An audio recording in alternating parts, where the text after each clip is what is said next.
Every NBA draft, teams dream of finding that next superstar, the player who will change their franchise forever. But for every LeBron, Steph, or Giannis, there's a player whose name becomes a cautionary tale. Sometimes it's bad luck, sometimes it's poor scouting, and other times, it's just straight up disaster. Today, we're looking back at 5 NBA draft picks that aged horribly.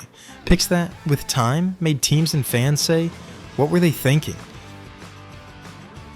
Let's start with the obvious one, the infamous Anthony Bennett. In 2013, the Cavaliers shocked the world when they took Bennett with the first overall pick. Most analysts had him going somewhere in the mid to late lottery, not number 1, and right from the start, it was a disaster. He showed up out of shape, struggled to score, and didn't even make his first field goal until his 5th NBA game. By the end of his rookie season, he averaged just 4 points per game. Within 4 years, he was out of the league. What makes it worse? The players drafted after him: Giannis Antetokounmpo, Rudy Gobert, CJ McCollum. Yeah, that hurts. Cleveland could have had a generational star. Instead, they got one of the biggest busts in NBA history. Now imagine being drafted between LeBron James and Carmelo Anthony, and somehow becoming the guy nobody remembers. That's Darko Miličić. In 2003, Detroit shocked the basketball world when they picked a 7-foot Serbian prospect over Carmelo, Wade, and Chris Bosh. Now to be fair, the Pistons were already a championship team, and they actually won a title the next season. But while the team celebrated, Darko sat on the bench. He played just 96 minutes that entire season. He was young, raw, and never quite fit into Larry Brown's system. By the time he was traded, his confidence was gone. He eventually bounced around the league, but he never lived up to the hype. Meanwhile, the players Detroit passed on became legends. Darko isn't just a bad pick, he's a reminder that even championship teams can make historic mistakes.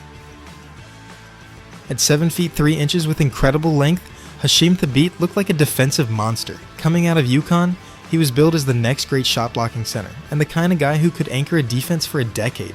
But when the Memphis Grizzlies took him at number 2 overall, ahead of James Harden, Steph Curry, and DeMar DeRozan, fans thought they'd found their franchise big man. They didn't. Thabeet was slow, awkward on offense, and struggled to keep up with the pace of the modern NBA. He spent more time in the G League than on an NBA court. In hindsight, Memphis passed on 3 future Hall of Famers for a center who averaged, wait for it, 2 points per game over his career. It's one of those picks that haunts a franchise's timeline forever. This one isn't as disastrous as the others, but it aged terribly because of who came after him. In 2005, the Atlanta Hawks had the 2nd pick in a draft filled with talent. They went with Marvin Williams, a 6'8" forward out of UNC who didn't even start in college, but had that potential every team chases. He wasn't bad, he had a decent 15-year career, but when you look at who Atlanta passed on, that's when it stings. Right after him, Deron Williams and Chris Paul. Atlanta desperately needed a point guard at the time, and they skipped on CP3, one of the greatest to ever do it. Williams ended up being solid, but CP3 became a franchise changer. Sometimes it's not about picking a bust, it's about missing a generational talent. And finally, the draft pick that defined bad luck in the NBA. In 1984, the Portland Trail Blazers had the 2nd overall pick. Houston had already taken Hakeem Olajuwon at number 1, and Portland, already having Clyde Drexler, felt they didn't need another guard. So they passed on a kid from North Carolina named Michael Jordan. Instead, they picked 7-footer Sam Bowie. Bowie wasn't a terrible player when healthy, but that's the key word, healthy. His legs betrayed him early, and his career was derailed by injuries. He averaged decent numbers when he played, but he could never stay on the court. Meanwhile, Jordan became the greatest player of all time. Now, in fairness to Portland, it made sense on paper. But when history unfolded, that pick aged like spoiled milk. The NBA draft is the ultimate gamble.